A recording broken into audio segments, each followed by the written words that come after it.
Hey everyone, Jessica Kubasi here. In today's tutorial, I'm going to be showing you guys how to get a photo manipulation similar to this. Here is the before and here is the after. I just wanted to let you guys know before I start the tutorial that this is one of my first times doing a tutorial like this, and it might be a little difficult for me to try to get it exactly like this image. I'm going to try my best. Now to begin, I'm going to be using one of my photos that I took. She will be the model for this photo. So I'm going to be just copying and pasting it onto the landscape. And you can use any type of model that you'd like. I would recommend maybe full body. So I'm going to go back to my landscape image and just paste that photo on there. And I want to scale this image so that it fits within the photo. So I'm Command T, so I'm going Command T, I'm transforming the image and I'm holding Alt and Shift to scale it. And keep in mind, I already have a scaled image for this model, so I'm just going to be using that, but I wanted to show you guys how I'm going to cut her out for any of those people wondering. Now I'm going to go ahead and press enter. And the first thing that I do is press Q on the keyboard. And if you notice, it now changed our settings to quick mask. And that's exactly what we want. And I'm using a round brush, default round brush. I'm going to make sure that it's maybe around 85%, but opacity is at 100. It's very important. And what I do now is I simply go over the model, and any part that is red will be cut out. So you want to make sure that you select her for this part. So just go ahead and color over her, and then I'll tell you what to do next after we finish. Also, if you do make a mistake, press X, and using a white color, simply erase what you've just done.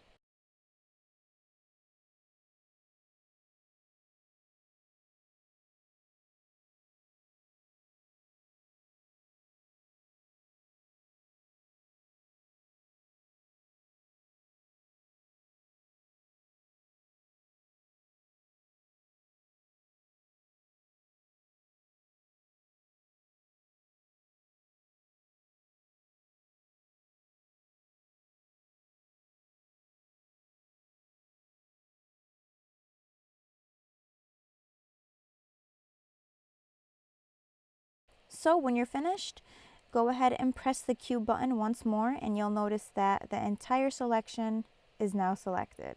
Isn't that fancy? So what you want to do is simply Command X and cut her out just like so. It's that easy.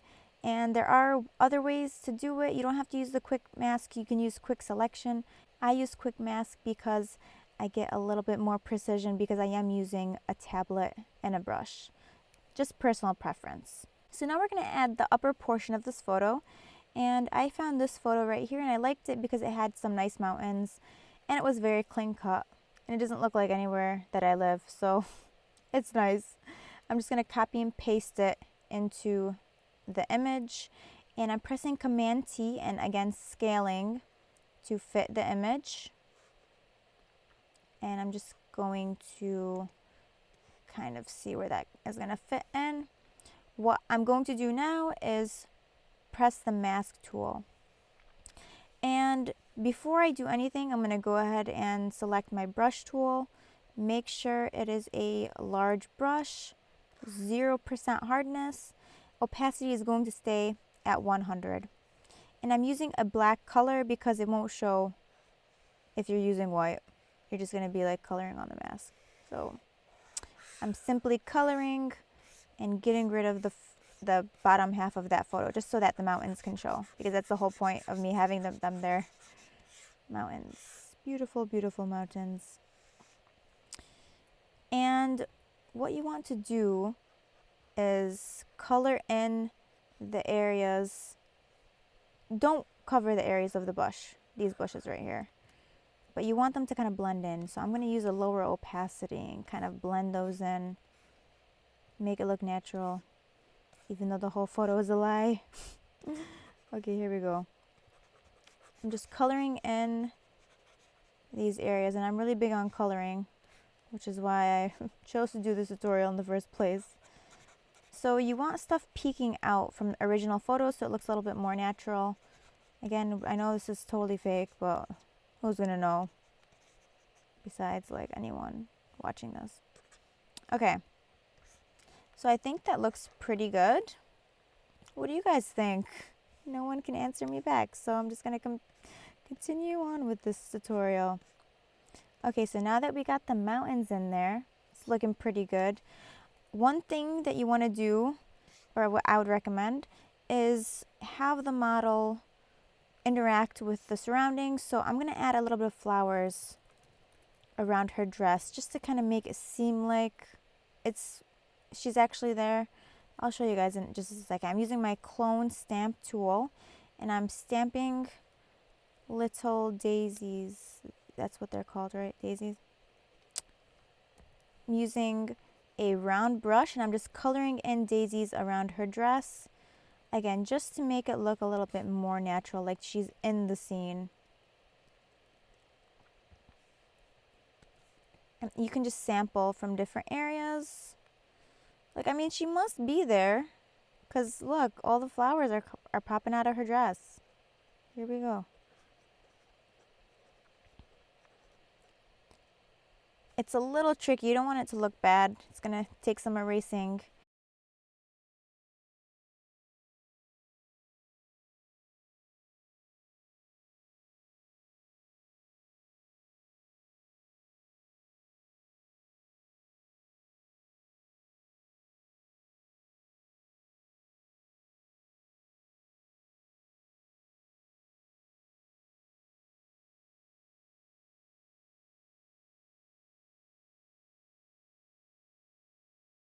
So now we're going to go ahead and add the wings to the photo, and I found this on DeviantArt, and I will be linking everything that I'm using. And I simply copied and pasted these wings, and I decided to just cut them out. Same technique that I showed you guys previously. So what we want to do now is make sure the wings are behind the model, and I'm simply going to place them like so. And I kind of already scaled them down. Again, I just want to make sure that they're proportional for this tutorial. Now what I'm going to do is use the smudge brush, and I like to use this just because I feel like it gives the wings a little bit of movement. You know, if they were actually real wings, then they'd probably be moving around a little, but I don't know because I've never had them before. So yeah, and I don't know anyone who does. So, and another thing that I like to do is use the blur tool, because in this photo I want it to be a tiny bit blurry, and I'm going to lower the strength to 51%. I don't want them too blurry.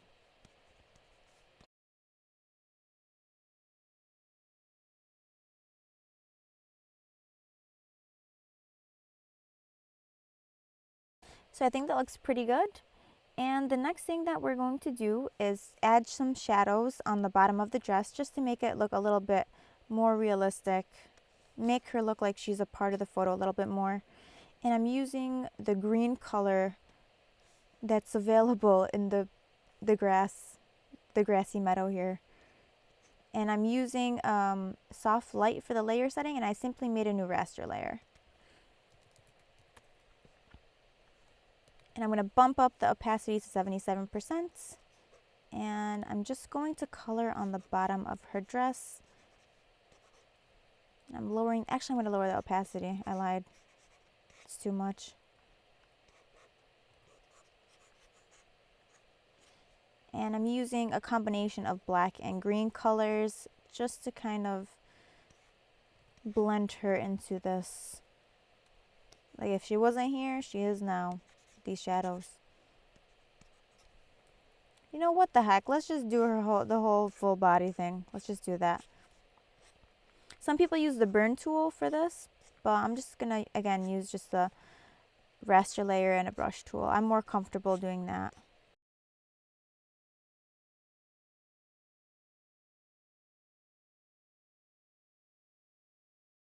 Okay, so I think that looks pretty good. And another thing that I'm going to do is just brighten the area around the wings. And I'm using another raster layer, wing brightness. I don't know. So I'm using a white color. I'm changing my layer setting from normal to soft light. Just because the photo, I shot this backlit, so I want to make sure there's a little bit of light coming behind her.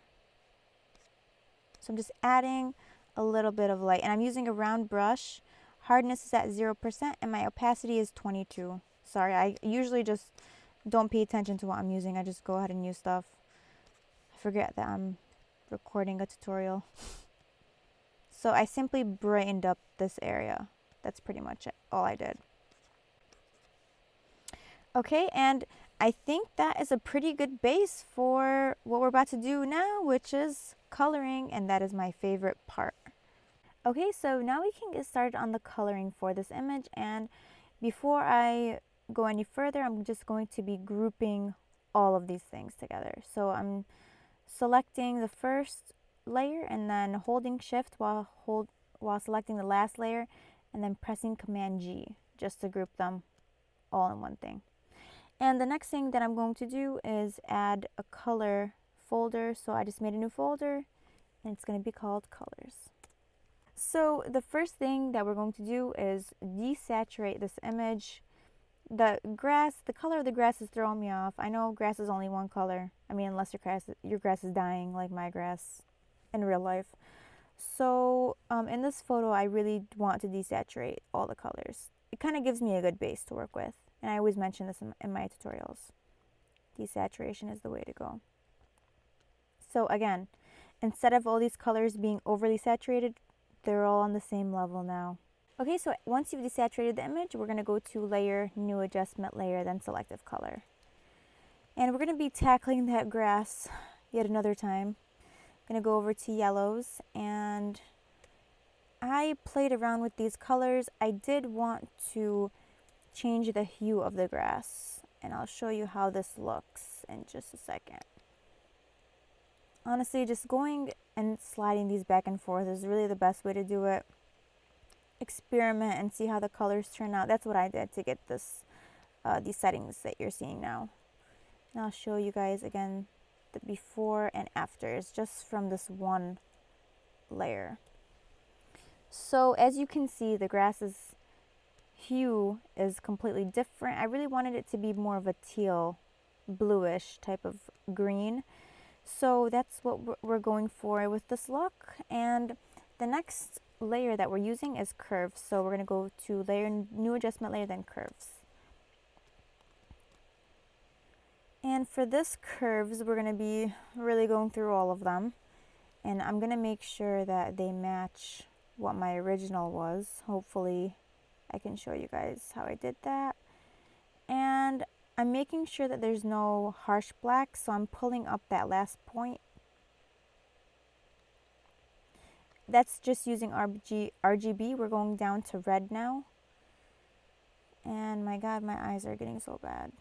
I feel like I'm 80 right now making this tutorial. We are just making very small adjustments. I'm not trying to change the entire, well, too late now. I just added in a freaking mountain in the back.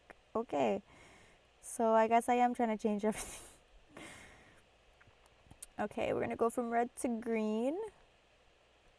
And I'm just going to move this a tiny bit. Like baby step right there. Bam. Okay. Then blue, moving this down. And I'll show you guys a before and after for that. Looking nice, huh? There's some people who are like, oh, that looks so hideous. We're going to do one more curves layer. Oh, why did I just do... Okay, that happens, you guys. We're going to go back to the curves. Accidentally selected the wrong layer. So I'm going to be doing one more curves layer, and this was strictly just to get some more contrast out of this photo and a more vintage type of feel. I brought up the grays even more. I think that looks pretty good, and we're just We're just changing the RGB. We're not doing any other ones. So I'm going to go back, and now we are going to do gradient map. Where is gradient map? It's under new adjustment layer. And we're going to be using an orange to green color. And this is just to give it like a warm tone. And I wanted to do this specifically just because the picture was looking a little bit cooler, on the cooler end. And I just wanted to add like a pop of warmth. Does that even, am I just saying random stuff like I'm on HGTV? I feel like that's what it is right now. Switching the layer setting over to overlay at 9%.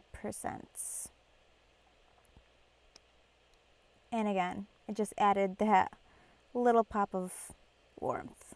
I don't know, don't quote me, you guys, please, that's embarrassing. Pop of warmth, okay. Last but not least, we're gonna go to layer, new adjustment layer, then color balance. And I was playing around with the midtones.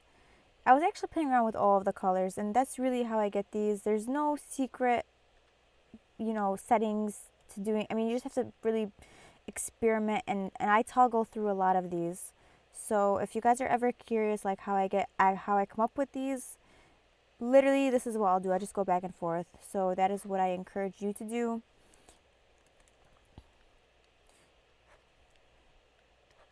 And we're almost done. This is the last step. And I hope this wasn't too long. And I hope this matches what I had originally.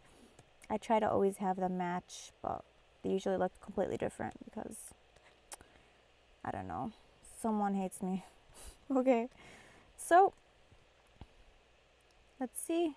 Okay, we're gonna switch this from normal to soft light, and hopefully it's looking pretty good. I'm gonna lower this to 30% or 29, and I think that looks pretty good. What do you guys think? Why do I feel like there should be a big reveal? No one's here. Okay, so these are the colors that we just added. You can add a little bit of vibrance at the end if you'd like, just, if you don't want it too desaturated. I kind of liked it a little bit unsaturated, but whatever. I'll go a little crazy with this. It is YouTube. So I'm just adding some vibrance, and I'm liking how this looks. You can go ahead and, add a little bit more from each layer if you'd like, but I think that this is pretty good for, what I had from the beginning. And let me show you, well, do I have to show you before and after? It's literally just this piece of land. And that's the after. So that's before and after, and I really hope you guys enjoyed this. Again, I just want to say that this is one of my first times doing a tutorial like this and recording it and redoing it, so it was a little difficult for me just to kind of memorize all the steps, but I hope that you took something away from it and it wasn't too confusing. I'm probably going to try to make some more in the future, but let me know what you guys think about this, and if you guys have any questions or suggestions, please let me know. And as always, thank you guys for watching.